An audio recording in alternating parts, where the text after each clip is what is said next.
instability, popular violence, and economic pressures reshaped Jewish communities, altered their legal standing, and transformed social relationships. It will lead us to the terrifying upheaval of the Khmelnytsky uprising, the cataclysm that would strike the Jews of Eastern Europe with unimaginable force, leaving indelible marks on the memory and history of the people. In the long, crowded streets of the cities of the Kingdom of Poland, where church bells rang and market cries echoed from dawn until dusk, there lived another city inside the city. It had no walls of stone. It was held together by laws, faith, memory, and discipline. This was the inner world of the Jewish people of Poland at the height of their power and organization. When their communities were strong, their institutions respected, and their leaders carried both spiritual and civil authority. The Jews of Poland did not live merely as scattered families. They lived as a historical nation within a larger Christian state. They had their own inner life, their own rhythms, and their own sense of belonging. The Polish government, which ruled over many sharply divided social groups, treated them as a separate state, an independent body within society. They were not fully absorbed into the Christian urban classes, and they were not governed by the same municipal councils or trade guilds that ruled the lives of Christian merchants and craftsmen. When disputes arose inside Jewish life, they were not judged by Christian courts. Instead, the Jews stood apart as a class of citizens who needed their own laws, their own judges, and their own form of self-rule. The Jewish community was not only a religious group, it was a national, cultural, and civil entity all at once. Inside every Polish city where Jews lived, there existed, in truth, a Jewish city within a Christian city. It had its own synagogues for prayer, its own schools for learning, its own courts for justice, and its own charities for the poor. It had administrators who collected taxes, elders who guided policy, and judges who ruled according to ancient law. This entire system of self-government was called the Kahal. The Kahal was not a building. It was the organized soul of the Jewish community. The Polish state had already granted autonomy to Christian cities under a legal system known as the Magdeburg Law, which allowed towns, mostly German in character, to govern themselves. It could hardly deny similar autonomy to the Jews, whose internal life was even more tightly organized. The kings of Poland, who called themselves the official guardians of the Jews, understood something very practical. When the Jewish communities were well organized, their taxes were paid regularly. And it was far easier for the crown to negotiate with a clearly defined group of leaders than with an unstructured mass of individuals. So the king supported Jewish self-government, not only out of tolerance, but out of necessity. One of the earliest examples of this royal policy came during the reign of King Sigismund I, also known as Sigismund the Old. He ruled Poland in the early 16th century, a time when the kingdom stretched across vast lands and included Lithuania as well. Sigismund believed in what might be called royal paternalism. He saw himself as a father figure to the estates of his realm, including the Jews. To strengthen Jewish organization in Lithuania, he appointed a man named Michael Józefowicz as the senior leader of the Lithuanian Jews. Michael Józefowicz was not a rabbi himself, but he worked together with a rabbi as his learned advisor. The goal was clear: to centralize Jewish authority so that the Federation of Communities, the network of Kahals, could act as one body in matters of taxation and discipline. Again and again, Sigismund I confirmed the authority of rabbis elected by the Jews themselves. These rabbis were called spiritual judges, learned men trained in the law of Moses, the ancient legal system of the Hebrew Bible and later rabbinic tradition. They were not merely preachers. They were jurists. They interpreted law, judged disputes, and enforced discipline. In the year 1518, the Jews of the city of Posen, known today as Poznan, came before the king with a request. They had elected two leading rabbis, Moses and Mendel, to serve as provincial judges for all the Jewish communities of Great Poland, the western region of the kingdom. Sigismund confirmed their election. He gave them the authority to instruct, guide, and judge their fellow Jews according to Jewish law. In the royal city of Krakow, The Jewish population was divided into two communities. One was made up of native Polish Jews. The other consisted of immigrants from Bohemia, a neighboring land to the south. Sigismund allowed each community to elect its own rabbi. The native Polish Jews chose Rabbi Asher. The Bohemian immigrants chose Rabbi Peretz. When a bitter dispute broke out between the two groups over who owned the old synagogue, the king himself stepped in and decided in favor of the native community in the year 1519. Not all conflicts stayed within Jewish courts. In the year 1531, a rabbi named Mendel Frank, the chief rabbi of the city of Brest, complained directly to the king. Some Jews, he said, refused to accept his rulings. Instead, they went to royal officials called starostas, local governors who represented the crown. Sigismund I responded firmly. He ordered the Jews to obey their own doctors of the law, their rabbis, who judged according to Jewish legal tradition. These rabbis were authorized to impose penalties, including a severe spiritual punishment called Hurim, or excommunication, which cut a person off from the religious and social life of the community. If someone defied the rabbinic court, he could be banned from synagogue, shunned by his neighbors, and treated as if he were dead to the community. This was no light matter in a tightly knit society. In the following year, the king appointed a new chief rabbi for Krakow, a man named Moses Fischel. He was no ordinary scholar. He had studied medicine at the famous University of Padua in Italy and earned the degree of Doctor of Medicine, something extremely rare for a Jew in that age. He succeeded Rabbi Asher and became a symbol of both learning and authority. A few years later, in 1541, Sigismund continued his policy of strengthening Jewish leadership. He confirmed two men as chief rabbis of the entire province of Little Poland. One was Moses Fischel Krakow. The other was Rabbi Shalom Shachna of Lublin, a towering figure in Jewish learning, often called the father of Polish Talmudic scholarship. The Talmud is the vast collection of Jewish law, ethics, and interpretation that have been studied for centuries. Under men like Shachna, Poland became one of the great centers of Jewish learning in the world.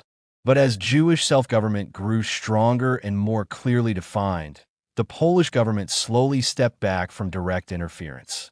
The crown no longer needed to guide every detail. The Jews could now guide themselves. The great turning point came under King Sigismund II, known as Sigismund Augustus, the son of Sigismund I. On the 13th day of August in the year 1551, he issued a charter that became, in effect, the Magna Carta of Jewish autonomy in Great Poland. This charter laid down the fundamental principles of Jewish self-rule. It declared that the Jews had the right to elect their own rabbis and lawful judges by common agreement of the community. These elected leaders were given authority over both spiritual and social affairs. They could interpret religious ritual, perform marriages, grant divorces, oversee transfers of property, and settle disputes between Jews according to the law of Moses and later Jewish legislation. The rabbis and the elders of the Kahal together were empowered to punish offenders. They could impose excommunication and other penalties as Jewish custom prescribed. And if someone stubbornly refused to repent within a month, the matter would be reported to the king himself. In extreme cases, the crown could then sentence the offender to death and confiscate his property. Even the king's own officials were ordered to assist the rabbis and elders in enforcing their decisions. So, in the heart of Christian Poland, amid castles and cathedrals, courts and crowns, there existed a parallel world. It was ruled not by bishops or nobles, but by learned rabbis and elected elders. It lived by the law of Moses, carried the memory of ancient Israel, and governed itself with a discipline forged by centuries of exile. And this inner life of Polish Jewry, strong, proud, and tightly organized, stood at its zenith, full of drama, authority, and tension, as the story continues forward into deeper trials and greater storms. The charter of King Sigismund II Augustus did not stand alone. It was followed by many similar royal decrees, issued for different provinces of the Kingdom of Poland. Together, These acts transformed the Jewish communities into something rare and powerful for that age, as self-governing people inside a Christian state. The elected representatives of each Jewish community were given wide authority not only in matters of religion and justice, but also in economic life and administration. And this authority was not just symbolic. The royal government placed the full weight of its officials behind the decisions of the Jewish leaders, so that what the Kahal ruled could actually be enforced. From this moment, the Kahal was no longer a loose idea. It became a firm and recognized system. The word Kahal now carried two meanings at once. It meant the entire Jewish population of a town or city, and it also meant the organized administration that governed them. It included the elders, the judges, the rabbis, the tax collectors, the school directors, and the charitable officials. By the second half of the 16th century, the activity of the Kahals grew intense and complex, touching almost every part of Jewish life. Every city and town in Poland where Jews lived had its own Kahal board. In large cities, the board could have as many as 40 members. In smaller towns, it might have only 10. These men were not appointed by the crown. They were chosen by the community itself, and they were elected every year during the intermediate days of the festival of Passover, the sacred season when Jews remembered their ancient escape from slavery in Egypt. The elections were dramatic events. They followed a double-graded system meant to prevent corruption and ensure fairness. First, several electors were chosen by lot from among the members of all the synagogues. These electors were called borim, meaning choosers. Their number varied from 5 to 9. After they were selected, they swore a solemn oath before God and the community. Then, and only then, did they choose the elders of the Kahal. The elders were not all equal. They were divided into groups. At the top stood the Rasim and the Tubim. The Rasim were the heads, the chief leaders. The Tubim were the optimates, the most respected and capable men. Together, they directed the general affairs of the community. Beneath them came the Dayanim, the judges who ruled on legal disputes. Then came the Gabbaim, the administrators who managed the synagogues, the schools, and the charitable institutions. The Rasim and Tubim formed the core of the Kahal. 7 of them were enough to make a quorum, a number sufficient to make binding decisions. In small towns, these leaders were practically the entire Kahal board. The power of the Kahal reached into almost every corner of Jewish life. Within the territory assigned to it, the Kahal collected the taxes that Jews owed to the state and delivered them to the royal treasury. It assessed how much each family had to pay. It maintained the synagogues, the Talmudic academies where advanced students studied the Talmud, and the cemeteries where the dead were buried according to Jewish law. It oversaw education, charity, commerce, and the trades. It issued deeds for property, organized relief for the poor, and regulated apprenticeships and guild-like associations of Jewish craftsmen. When disputes arose between Jews, the Kahal, together with the judges and the rabbi, acted as the court. The rabbi had full authority in religious matters, prayer, ritual, marriage, divorce, and interpretation of sacred law. But in most other areas, he depended on the Kahal board, which invited him to his position for a fixed term.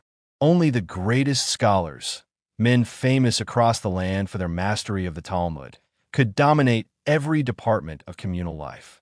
The authority of each city Kahal did not stop at the city walls.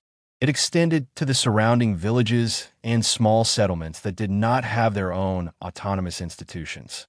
Even more, the large urban Kahals exercised control over smaller Kahals in nearby towns and townlets.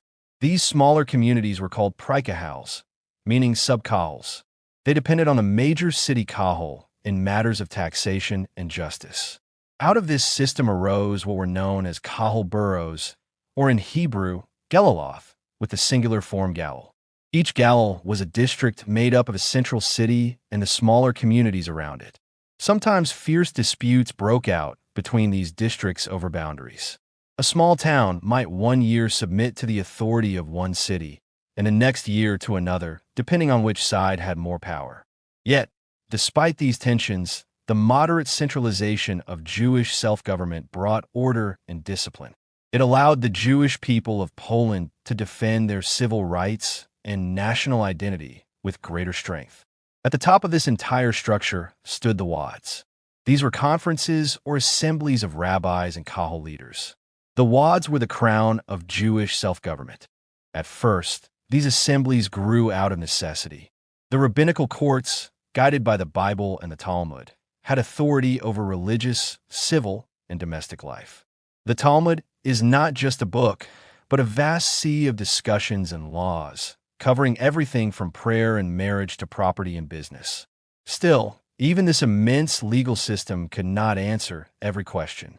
Sometimes cases were too complex for one rabbi. Sometimes litigants appealed from one rabbinical court to another, more respected one. And sometimes entire communities fought each other, or a private person challenged a Kahal board. In such moments, a higher authority was needed. So conferences of rabbis and elders were called. They became the highest court of appeal. By the middle of the 16th century, these conferences began to meet regularly during the great trade fairs. These fairs were massive commercial gatherings, when merchants from many regions came together to buy and sell goods. People arrived from distant towns, and with them came lawsuits, appeals, and communal disputes. The most important meeting place was the fair of the city of Lublin. Lublin was not chosen by accident. It was the home of Rabbi Shalom Shachna, the great scholar already mentioned, the father of Polish rabbinic learning. He was officially recognized as the senior rabbi of Little Poland, and his authority drew others to him. Even during the reign of King Sigismund I, rabbis had met in Lublin to settle civil disputes according to Jewish law. But in the latter part of the 16th century, these meetings became more frequent and more organized. Soon they turned into regular conventions, attended by representatives from the principal Jewish communities of all Poland. Slowly, the work of these conventions expanded. They no longer dealt only with lawsuits. They began to legislate. They adopted rules about how Kahal elections should be held. They defined the powers of rabbis and judges. They granted permission to publish books, especially religious works, so that false or dangerous teachings would not spread. Sometimes, these Jewish assemblies even supported laws passed by the Polish government. In the year 1580, the representatives of the Jewish communities of Poland gathered in Lublin and gave their formal approval to a royal law that barred Jews from farming state taxes and public revenues. This meant Jews were forbidden to lease the right to collect taxes on behalf of the state. Why did they agree to this? Because, as the assembly declared, there were certain people thirsting for gain and wealth who might seek huge tax leases and, by doing so, expose the entire Jewish population to danger. The leaders understood that when a few individuals chased profit too boldly, the backlash could fall on the whole community. And so, in halls crowded with scholars and elders, amid the noise of the great fairs and the murmur of many tongues, the Jewish nation within Poland governed itself, argued with itself, disciplined itself, and struggled to protect its future, even as the pressures of the outside world pressed closer and closer. By the closing years of the 16th century, the great fairtime conferences had hardened into something more than gatherings of convenience. They became institutions with structure, memory, and authority. No longer were they merely meetings of a few scholars drawn together by circumstance. They were now attended by the rabbis and elected Kahal representatives from the major provinces of the Polish-Lithuanian world. From the west came Great Poland, whose leading Jewish community was the city of Posen, known today as Poznan. From the south came Little Poland, with its two giants, the royal capital Krakow and the great fair city of Lublin. From the southeast came Red Russia, whose center was Lemberg, the city now called Lviv. From the east came Volhynia, represented by the learned communities of Ostrog and Kremenets. And from the northeast came Lithuania, with its strong Kahals in Brest and Grodno. At first, the name of the assembly changed according to who was present. If 3 provinces sent delegates, it was called the Council of the 3 Lands. If 4 came, it became the Council of the 4 Lands. If 5 were represented, it was the Council of the 5 Lands. But history does not stand still. In time, Lithuania withdrew from the Polish Federation and created an organization of its own. After that separation, for provinces of the Polish crown continued to send delegates regularly. From that moment on, the name became fixed in memory and tradition. The Council of the Four Lands, in Hebrew, the Wad Arba Aratsith. This council was not a crowd. It was a carefully balanced body. It consisted of several of the leading rabbis of Poland, men whose names were known from city to city for their mastery of the Talmud and Jewish law. Alongside them sat one delegate from each of the principal kahals, chosen from among the elders. Altogether, about 30 men gathered at each session. They met once or twice every year. One meeting took place in Lublin, the heart of Jewish learning, in early spring between the festival of Purim, which celebrates deliverance from ancient Persia, and the festival of Passover, which remembers the escape from slavery in Egypt. The second meeting was usually held at the end of summer in the city of Yaroslav, in the region of Galicia, just before the high holidays of the Jewish calendar. An annalist of the early 17th century, a chronicler who lived close to these events, wrote that the representatives of the Four Lands reminded him of the ancient Sanhedrin. The Sanhedrin had been the supreme Jewish court in Jerusalem during the days of the Second Temple, and it met in a chamber called the Chamber of Hewn Stones. In his eyes, the Wad was its successor. These men dispensed justice to all the Jews of the Polish realm. They issued preventive laws, called takanov, binding regulations meant to guide behavior before problems turned into disasters. They imposed penalties where necessary. Every difficult case, every tangled dispute, every question too heavy for a local rabbi was carried before their court. To manage the endless flow of cases, the delegates appointed special officials known as provincial judges, in Hebrew, Diei Medinoth. These judges handled disputes about property and money. Meanwhile, the council itself, sitting in full session, examined criminal cases, questions about hazaka, which meant the right of priority of possession, and other complicated points of law that could shake the peace of entire communities. But the council was not only a court. It was a shield of Jewish civil life in Poland. When danger threatened from the outside, the Wad sent its agents, called Stadlins, to the city of Warsaw, the royal residence, and to other places where the Polish diets, the parliaments of the kingdom, assembled. These Stadlins were skilled advocates. Their task was to secure from the king and his ministers the confirmation of ancient Jewish privileges when local officials had violated them. They also worked to prevent new restrictive laws and heavier taxes that could crush the Jewish population. Yet the greatest energy of the Wad was not spent in royal halls, but within the Jewish world itself. The leaders believed that survival depended not only on rights, but on discipline.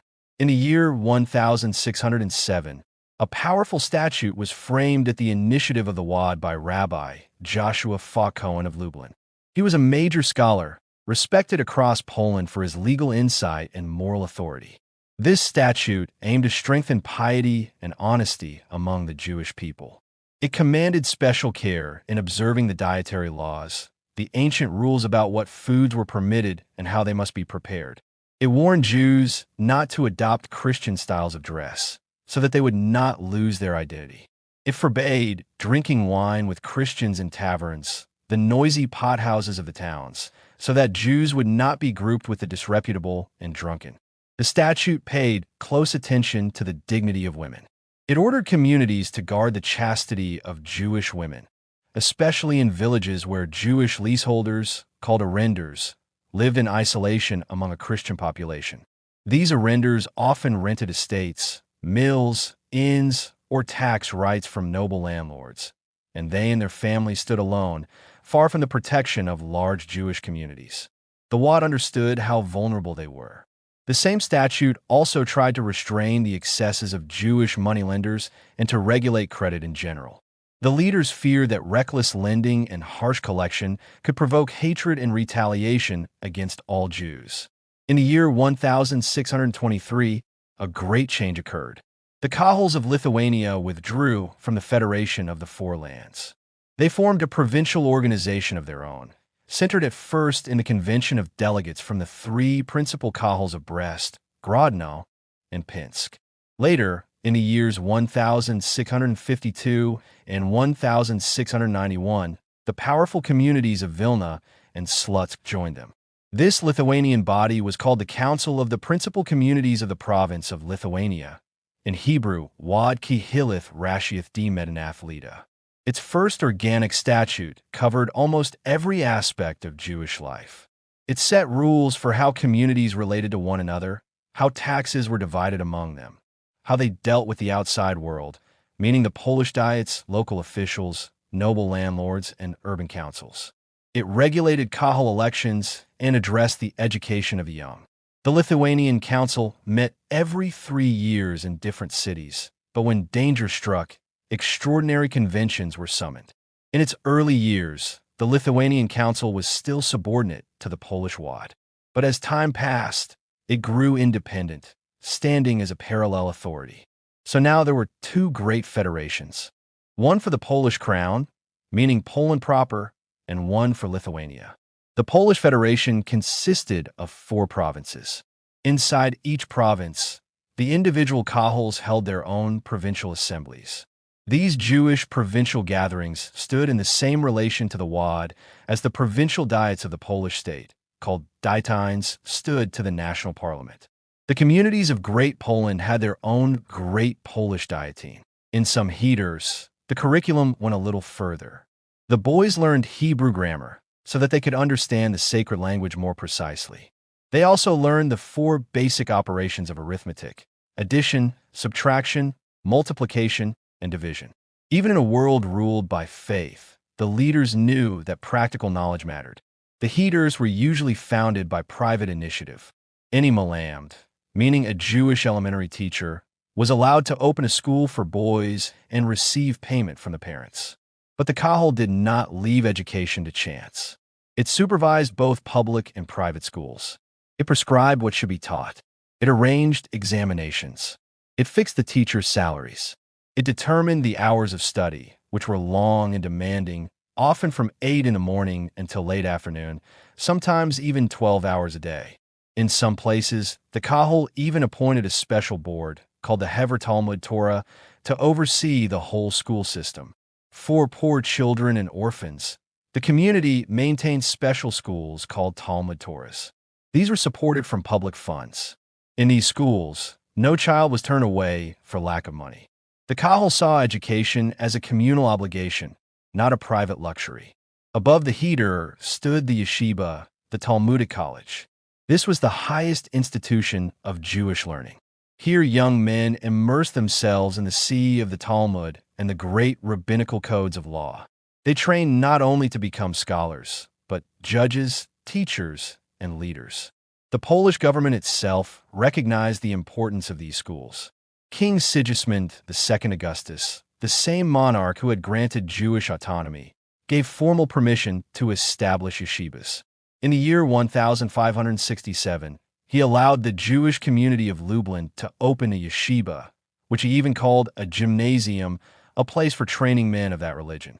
A synagogue was attached to it. The head of the school, a learned rabbi, was given the title of rector, and he was granted wide powers over the affairs of the community. For years later, in 1571, the king issued an even broader license. He addressed it to Solomon of Lemberg, a great scholar chosen by the Jewish community of the city of Lemberg in Red Russia and by the whole land of that region, as their senior doctor. In Hebrew, he was called a Beth Din, the father of the court, or Rosh Yeshiva, the head of the academy. The king authorized him to open schools in many cities, to train students in the sciences of Jewish law, to keep them under strict discipline, and to shape their character. Over time, yeshivas sprang up in all the cities of Poland and Lithuania. Sometimes the local rabbi also served as the head of the college. But this was only possible in smaller communities, where the rabbi's duties were not too heavy. In the great centers, the tasks were divided. There, the Rosh Yeshiva was an independent dignitary, chosen solely for his learning. He wielded immense authority within the school. Like the rectors of the Jesuit colleges of the Catholic world, he was absolute master within the walls. He enforced discipline, settled disputes among students, and shaped their minds and souls. A contemporary witness, Rabbi Nathan Hanover of the town of Zaslav in Volhynia, described this world in glowing terms. He lived in the first half of the 17th century and saw the system at its height. He wrote that in no country was the study of the Torah so widespread among Jews as in the Kingdom of Poland. Every community maintained a yeshiva and paid its president a generous salary so that he could devote himself entirely to learning without worldly worries. Every community also supported students called bahurs, giving them weekly stipends so that they could study under the guidance of the Rosh Yeshiva. Each bahur was required to teach at least 2 younger boys. By instructing others, he deepened his own understanding and gained experience in debate and analysis. Poor boys received their food from the charity fund or from a public kitchen. In a community of only 50 Jewish families, Rabbi Nathan says there would be at least 30 of these young men and boys supported by the public. Each family took in 1 college student and his 2 pupils. The student sat at the family table like a son of the house. There was scarcely a home in all of Poland where the Torah was not studied. Either the head of the family, or his son-in-law, or the yeshiva student lodging with him was an expert in Jewish learning. Often, all of these lived under one roof. For this reason, every community had many scholars. A town of 50 families might contain 20 learned men. They were called Marinu, meaning our teacher, or a Haber, meaning associate or member of the learned circle. Above them all stood the Rosh Yeshiva. To him they submitted. Under him they studied.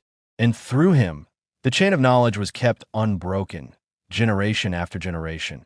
In a land where the Jews had no throne, no army, no state, but possessed something just as powerful, a school in every town and a book in every home.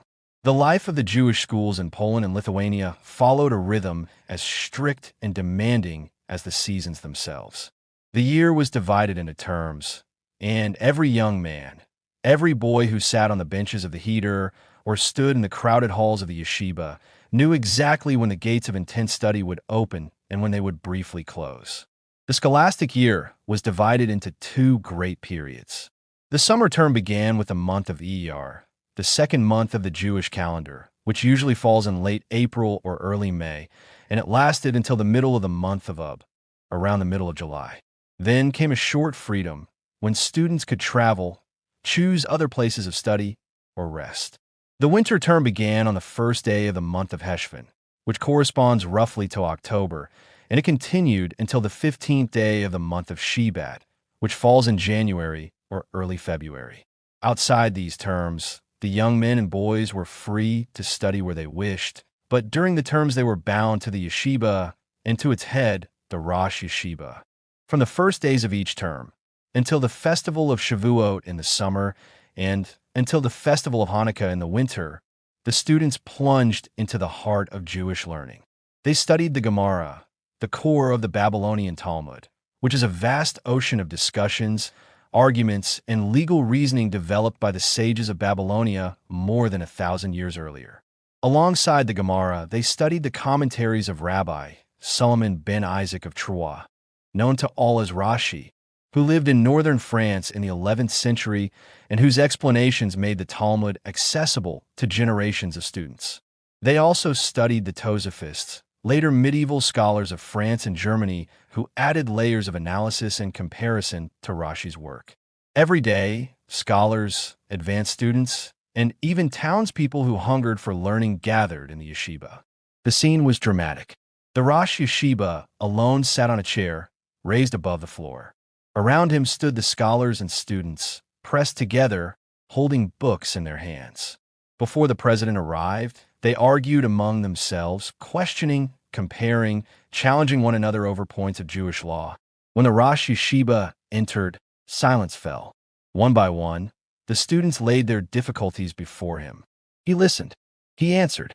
Then he began his lecture. He did not simply read. He revealed the results of his own study, the new insights he had discovered in the tangled web of the Talmud. After the lecture came the most intense exercise of all, the Hillik, the scientific disputation. The Rosh Yeshiva would point out contradictions in the Talmud and in the commentaries.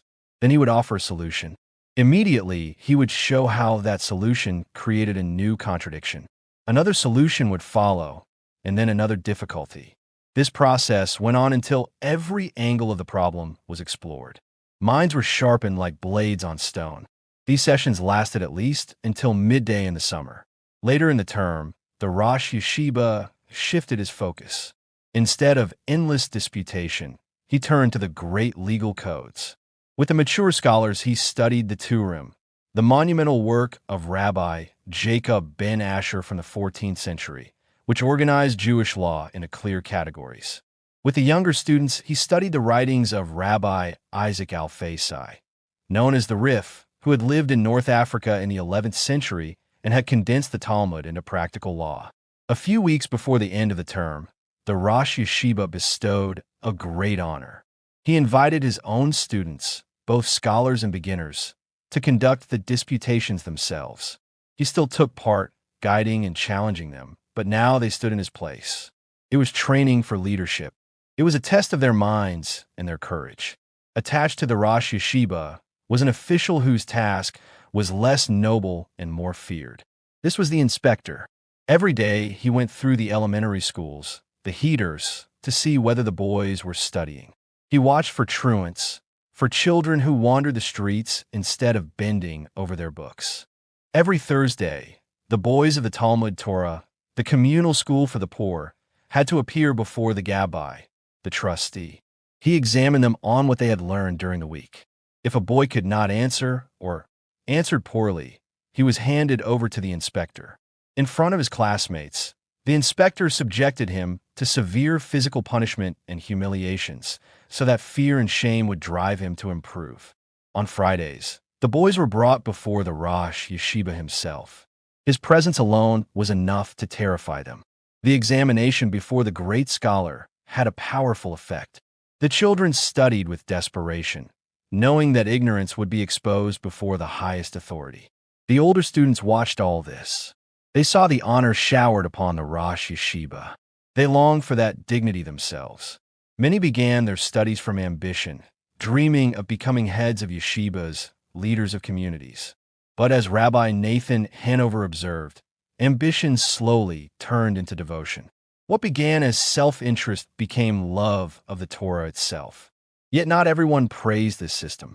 Another voice from the same time, equally learned but deeply critical, rose in protest. This was Rabbi Solomon Ephraim of the town of Lenchitsa, a famous preacher and moralist who died in the year 1619. He looked at the yeshivas of his day and saw not only brilliance, but danger. He wrote that the whole instruction in the yeshiva had been reduced to mental acrobatics and empty argumentations called hillock. He said it was dreadful to see an old rabbi, anxious to appear original, offer twisted explanations of the Talmud, even when everyone knew the true meaning was different. Was this what God wanted, he asked, that minds be sharpened by fallacies and tricks, wasting time and teaching others to waste it too, all for the sake of reputation? Rabbi Solomon Ephraim said he had argued many times with the great Talmudic celebrities of his age, urging them to abandon the method of pilpul, the hair-splitting dialectics, and hillock, the endless disputations. He could not convince them. He believed their resistance came from ambition, from their hunger for honor and for positions as Rosh Yeshiva. He warned that these empty quibbles had a poisonous effect on the young men, the Bahurs. A student who did not shine in debate was treated as incapable. He was forced, in practice, to abandon his studies, even if he might have become great through steady learning of the Bible, the Mishnah, the Talmud, and the codes. Rabbi Solomon Ephraim said he himself had known gifted young men who, because they failed in pilpul, lost the respect of their fellows, married, and then stopped studying altogether.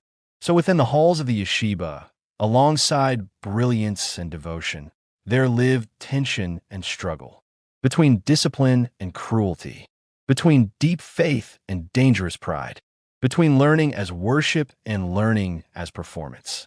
And all of this unfolded in a land where the Jews had built not only a system of government, but a system of the mind, one that shaped every boy, every scholar, and every future leader of the people.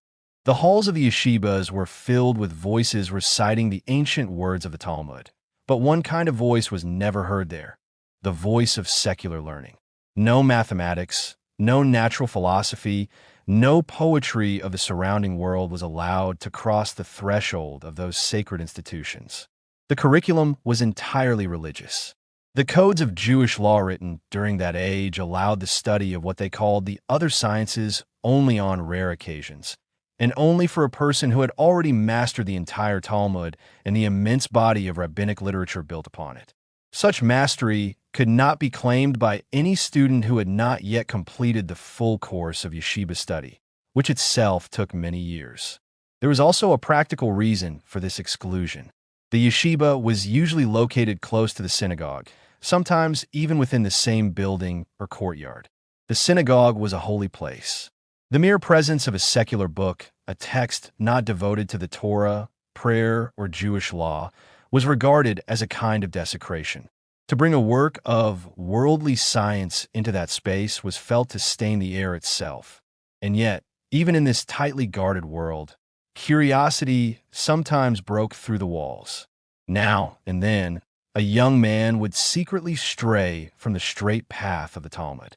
He would hide a forbidden manuscript under his cloak or in the lining of his coat. He would read, in the quiet of the night, books about nature, logic, and philosophy. Some of them were drawn to the ideas of the Greek philosopher Aristotle, who had lived in the 4th century before the Common Era and whose works had entered Jewish thought through Arabic and Latin translations in the Middle Ages. This underground hunger for forbidden knowledge is revealed to us by one of the greatest rabbinic authorities of the 16th century, Rabbi Solomon Luria. He lived from about the year 1510 to the year 1573. He was a towering legal scholar, feared and respected across Poland and Lithuania. And he wrote with anger that he himself had seen what he called the prayer of Aristotle copied into the prayer books of young students. What did he mean by that strange phrase?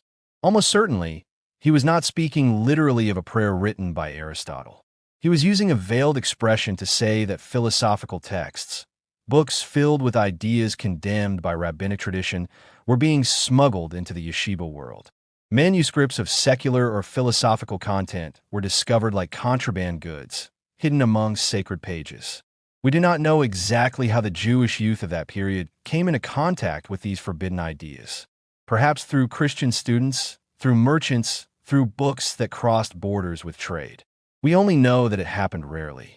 The discipline of the yeshiva was strong. Deviations were few and far between. Most young men remained faithful to the path of rabbinic learning, and that path produced something remarkable. The yeshivas became the nurseries of an intellectual aristocracy. They trained not only scholars, but leaders. From their benches emerged the men who would dominate the spiritual, legal, and communal life of Polish and Lithuanian Jewry. This class of learned men was large in number and immense in influence. They looked down, often with pride, on the uneducated masses. Yet even those masses were not ignorant in the ordinary sense of the word. Every Jewish boy, without exception, attended the Heder, the elementary school. There he learned the Hebrew language and the Bible. Many went on to study the Talmud as well. Literacy among Jewish men was therefore high compared with the surrounding population. But when it came to girls, the picture changed dramatically. According to Jewish law as it was understood at the time, the formal education of girls was not considered obligatory. No heders for girls are mentioned in the documents of that age. Not a single woman from Poland or Lithuania rose to literary fame in Hebrew or rabbinic writing. Girls were taught at home, usually by their mothers, to read the prayers, but they were seldom taught the Hebrew language itself. As a result, most women could pronounce the words of the prayers, but did not truly understand their meaning.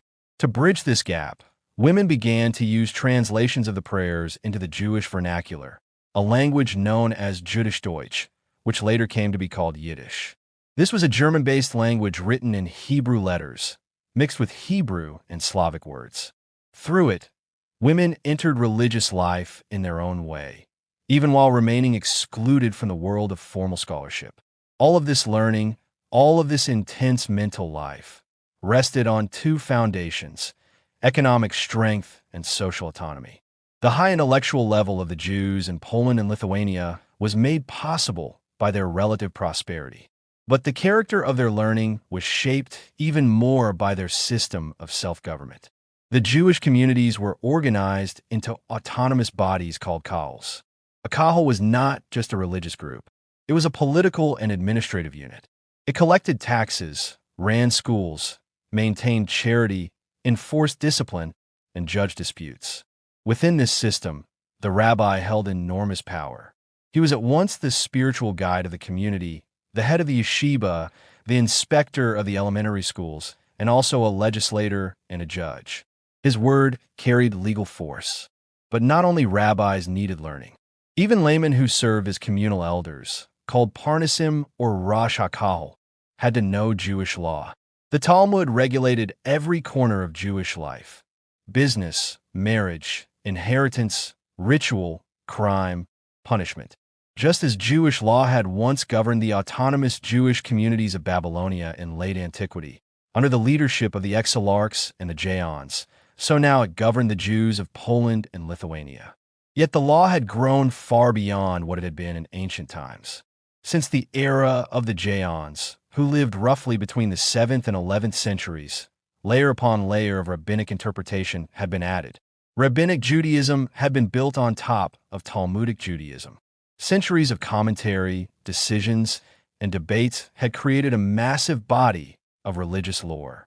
This vast intellectual structure now monopolized the minds of all educated Jews in the Polish kingdom. Poland became, in a sense, a second Babylonia. Jewish law ruled in the synagogue, in the yeshiva, and in the heder. It shaped social life, family life, and personal behavior. It spoke through the mouths of judges, administrators, and communal leaders, and it determined what Jews wrote. Polish Jewish literature of this age was almost entirely devoted to rabbinic law. The beginnings of this great flowering of Talmudic learning in Poland can be traced back to the first half of the 16th century. The spark came from neighboring Bohemia, especially from the school of a man named Jacob Pollock. He was the originator of the pill-pool method, the sharp, dialectical style of argument that dominated the yeshivas. One of his pupils was Rabbi Shalom Shachna, born around the year 1500 and died in the year 1558. He is remembered as one of the pioneers of Polish Talmudism. He lived and died in the city of Lublin, a major center of Jewish life. In the year 1541, he was officially confirmed by King Sigismund I of Poland as chief rabbi of Little Poland, the southern region of the kingdom. Rabbi Shalom Shachna stood at the head of a yeshiva that produced the great rabbinical figures of the next generation. It is very likely that the rabbinical conferences held in Lublin, gatherings of scholars from many regions, began with his initiative. These conferences later developed into the Council of the Four Lands, the central governing body of Polish Jewry. After his death, his son Israel succeeded him as chief rabbi of Lublin. But the man who carried his influence to the entire Jewish world was not his son, but his student. That student was Moses Isserles, born in the year 1520 and died in the year 1572. In rabbinic literature, he is known by the name Rema or Remo, formed from the initials of Rabbi Moses Isserles. He would become one of the most famous Jewish legal authorities in all of history, a man whose voice would echo far beyond the walls of the yeshiva in Lublin, across Europe and through the centuries that followed. In the bustling royal city of Krakow, on the banks of the Vistula River, there lived a young man who was destined to reshape the legal and spiritual life of Jews far beyond the borders of Poland. His name was Moses Isserles.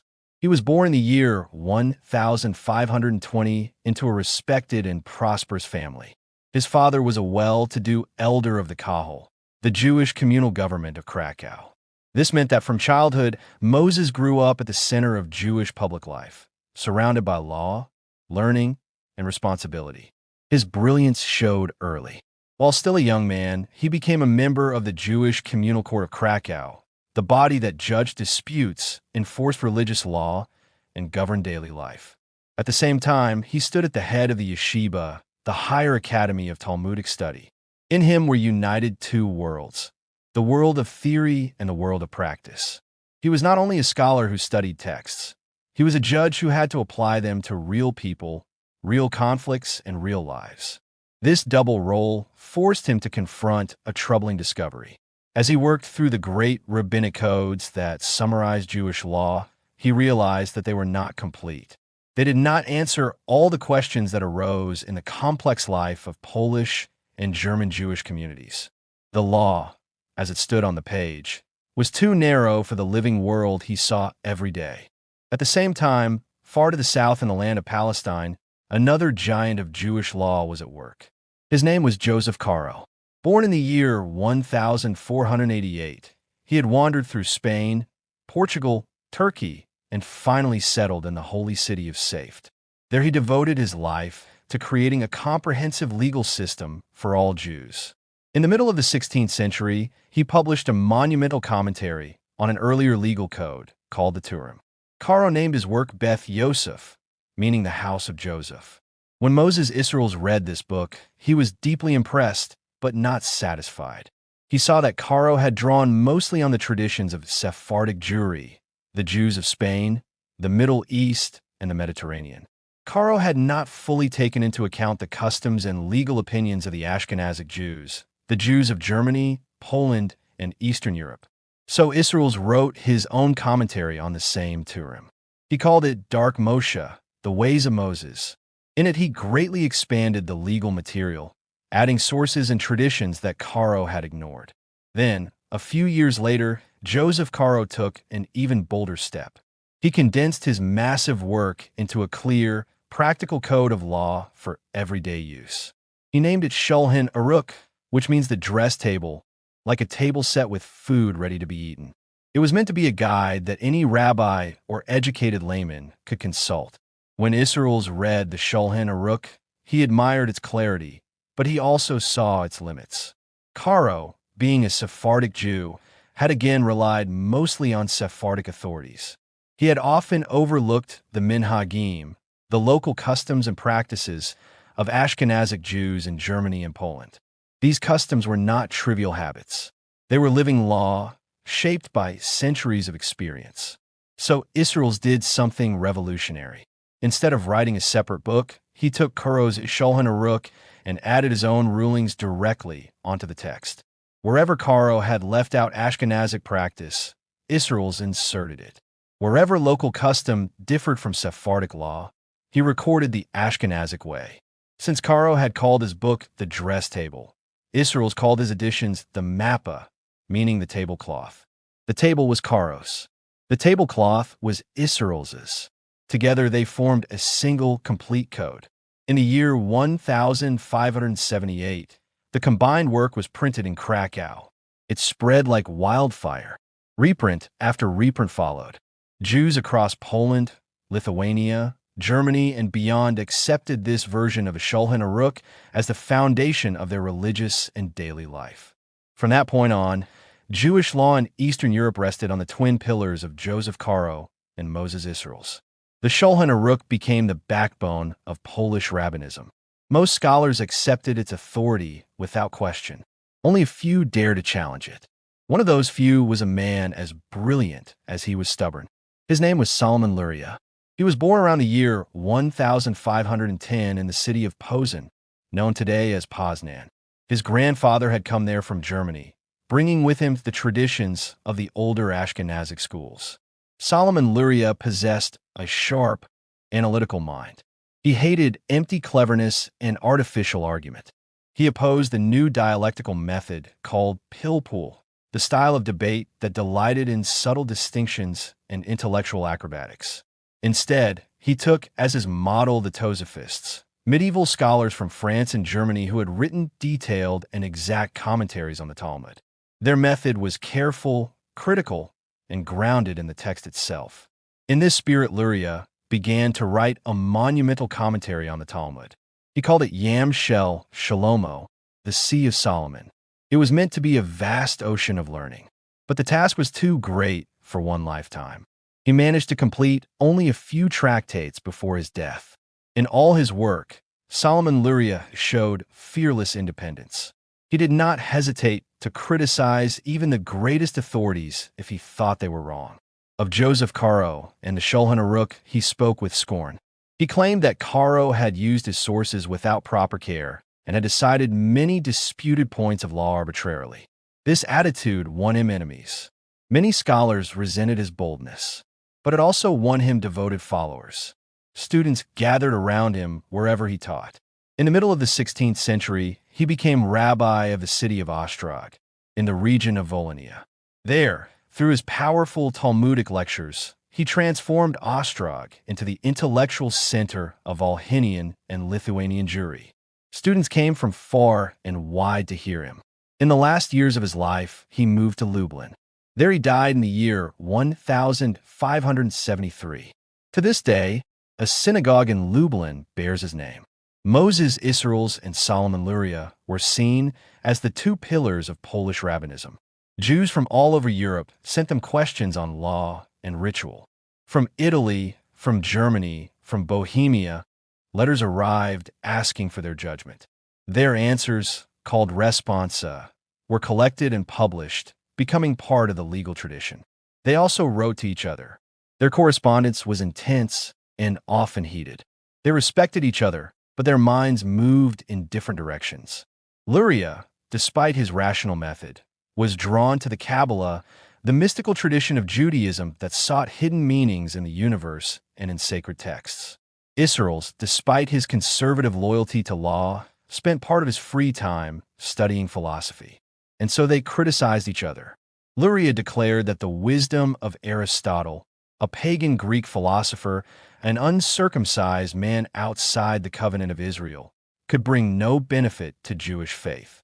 Isserles replied that many mystical ideas of the Kabbalah were not in harmony with the Talmud, and that mysticism, not philosophy, was the greater danger to true belief. Between law and mysticism, between philosophy and tradition, between discipline and daring, the great minds of Polish Jewry wrestled with one another. And their struggle shaped the soul of a people that was still rising, still learning, still unaware of the storms that history was already gathering beyond the horizon. Moses Isserles, for all the criticism directed at him by his rivals, was not the kind of thinker who would undermine traditional faith. In truth, the philosophy that attracted him was carefully fenced within the walls of reverence for the law. This becomes clear when we look at his great book published in the year 1570. He called it Torath HaOlah, which means the law of the burnt offering. At first glance, it seems like a strange and even bewildering work.